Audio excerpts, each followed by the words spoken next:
Pessoal, então o exercício nos diz o seguinte. Um carro faz uma viagem entre duas cidades que distam entre si 200 km. O percurso deve ser feito em 3 horas, exatamente. Se nos primeiros 100 km a velocidade média do carro foi de 60 km por hora, qual deve ser a velocidade média em km por hora no trecho restante? Tá? Pessoal, então é o seguinte. O próprio exercício nos fala que existem 2 trechos distintos aí. Vamos começar, obviamente, pelo primeiro trecho, que é o trecho de 100 km, os primeiros 100 km. Tá? Então, olha só. Se ele teve uma variação de velocidade, né, que corresponde à variação de espaço sobre a variação de tempo, de 60 km nesse trecho aí, a gente pode calcular, a partir dessa fórmula aqui de velocidade média, qual foi o tempo que ele levou para fazer esse percurso. Basta isolar o tempo aqui desse lado, ok? Fazendo isso, a gente tem a variação de espaço sobre a variação de velocidade. O que a gente chega no fim das contas? Ele percorreu 100 km em uma velocidade, o próprio exercício nos fala, de 60 km por hora.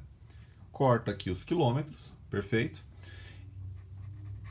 E acabo de descobrir que nesse primeiro trecho de 100 km, ele levou 5/3 de hora para fazer esse trecho, ok?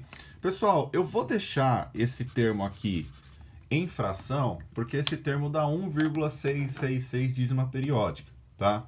Então, assim, é muito mais interessante trabalhar com uma fração do que trabalhar com dízima periódica, ok?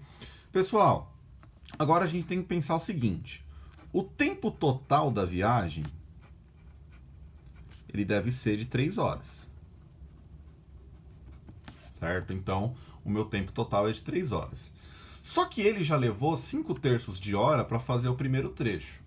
Vamos então entender quanto tempo ele ainda tem para fazer os outros 200 km. Como é que eu faço isso? As 3 horas que eu tinha, menos os 5/3 de hora que eu já usei para fazer os primeiros 100 km. Então, você faz isso da seguinte forma. 3 horas menos 5/3 de hora. Ok? Aqui, para a gente conseguir fazer essa conta, eu preciso igualar os denominadores. Eu vou multiplicar esse camarada por 3. Aqui embaixo eu tenho 1, eu também vou multiplicar por 3, ok? Fica 9 sobre 3 menos 5 sobre 3. Ele vai ter de tempo restante 4/3 de hora para fazer os 200 quilômetros que restam. Tá? Então, esses 4/3 de hora é o tempo que ele vai ter restante para fazer os 200 quilômetros que restam, ok? Pessoal, os 100 quilômetros, perdão, que restam, ok? Então, olha só, se ele já percorreu 100 quilômetros e precisa percorrer mais 100 quilômetros, o que acontece? A velocidade no novo trecho, né, a velocidade no novo trecho vai ser a variação de espaço dividido pela variação de tempo em que ele vai fazer esse trecho, ok? Velocidade no novo trecho vai ser igual. Minha variação de espaço são 100 km. Perfeito? A minha variação de tempo é 4/3 de hora.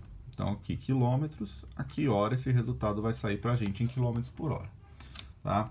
Para fazer essa conta, o que eu faço, gente? Quando eu estou dividindo uma fração, é a mesma coisa que multiplicar o valor de cima pela fração, porém invertendo a fração aqui de baixo. Tá?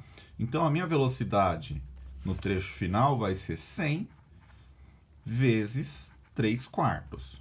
Percebam que eu inverti a fração aqui de baixo. Tudo bem? Invertendo a fração aqui de baixo, a gente tem 100 vezes 3, 300, dividido por 4, a gente chega numa velocidade no trecho final, média, de 75 km por hora. Então, percebam o seguinte, ele precisou aumentar a velocidade média dele no trecho final para conseguir cumprir o objetivo dele de fazer os 200 km em 3 horas. Um abraço e até a próxima.